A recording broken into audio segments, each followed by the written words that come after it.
तेज India, सच की तस्वीर।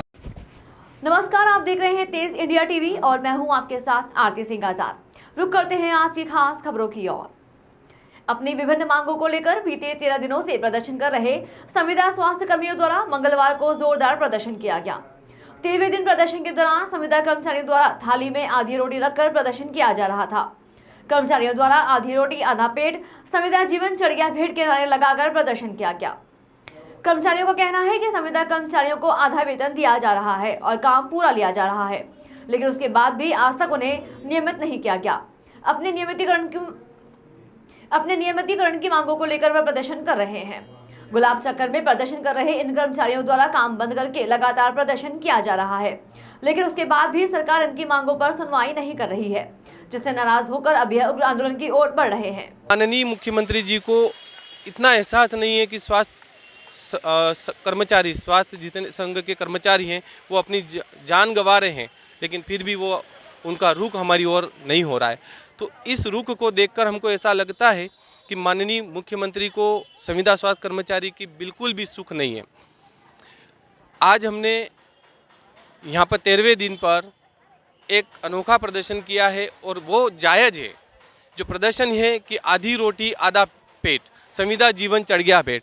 तो जब से ये संविदा नीति लागू हुई है तो हमको आधा वेतनमान मिलता है, पूरा वेतनमान नहीं मिलता है। जितना परमानेंट कर्मचारी जो काम करता है उतना ही काम हम करते हैं, लगता है उससे हम ज़्यादा काम करते हैं, लेकिन तनख्वाह जो रहती है वो बिल्कुल आधी रहती है और उससे हमारा जीवन बसर करना बहुत मुश्किल हो रहा है इस महंगाई के ज़माने में।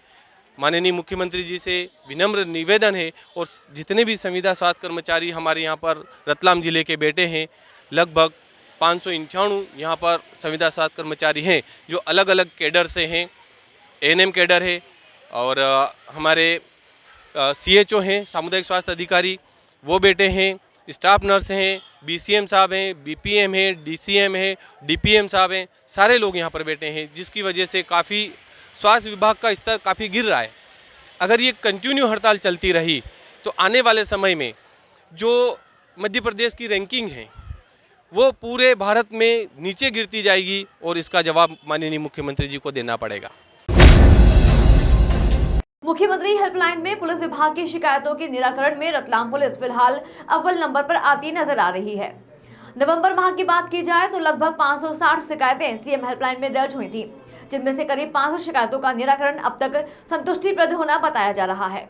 शिकायतों के निराकरण को लेकर पुलिस अधीक्षक अभिषेक तिवारी ने भी संतोष जताया है।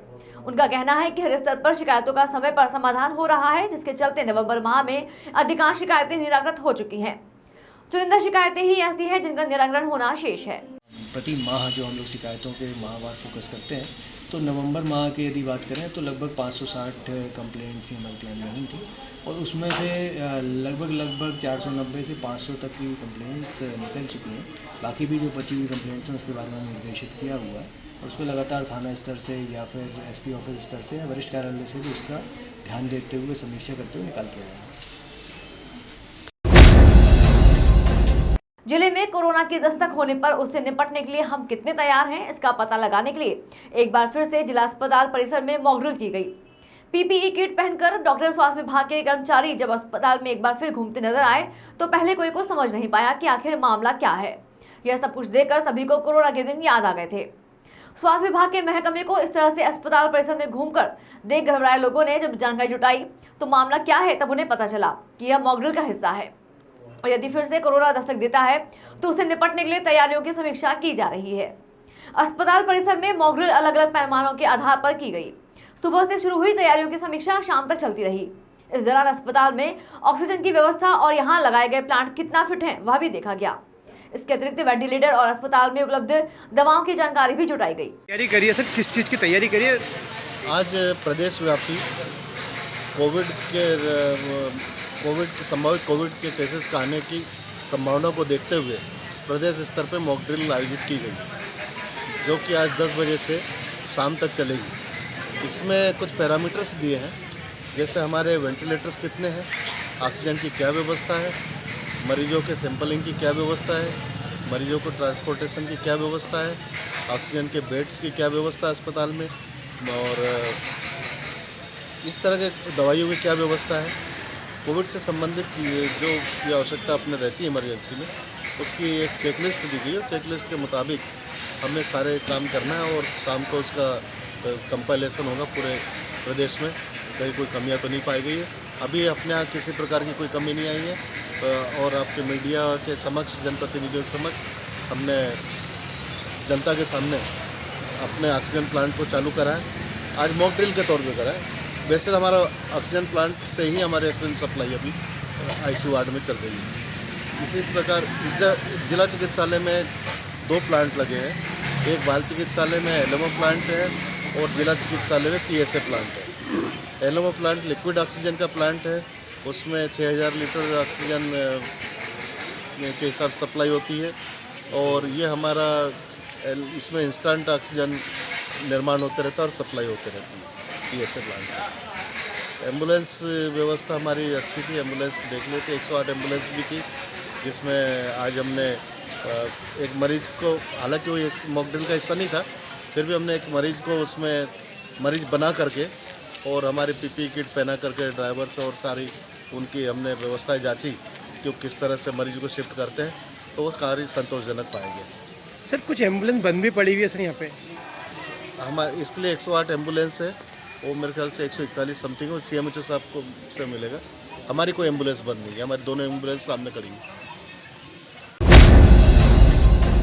कांग्रेस नेता डीपी ढाकर सहित बड़ाइला 84 के पंच और अन्य जनप्रतिनिधि द्वारा जावरा एसडीएम कार्यालय पर धरना प्रदर्शन किया गया। कांग्रेस नेता ढाकर में जावरा एसडीएम पर आरोप लगाया कि वह भाजपा के एजेंट बनकर काम कर रहे हैं। पिपलोदा ब्लॉक के बड़ाइला 84 गांव में पंच के चुनाव होना है, जिसमें इन लोगों के द्वारा धांधली किए जाने का आरोप लगाया जा रहा है। उनका कहना था कि 5 पंचों ने फॉर्म डाले थे। कांग्रेस पर समर्थित 5 पंच के फॉर्म के बारे में दोपहर 3 बजे तहसीलदार ने बताया कि रिजेक्ट किए जाते हैं। ग्रामीण जब पूछने गए तो सही जवाब नहीं दिए गए, जिससे वह नाराज हो गए। उसके बाद जिला पंचायत सदस्य डीपी ढाकर और ब्लॉक कांग्रेस अध्यक्ष दिलीप राव मंडलोई सहित अन्य जनप्रतिनिधियों द्वारा एसडीएम से बात की गई।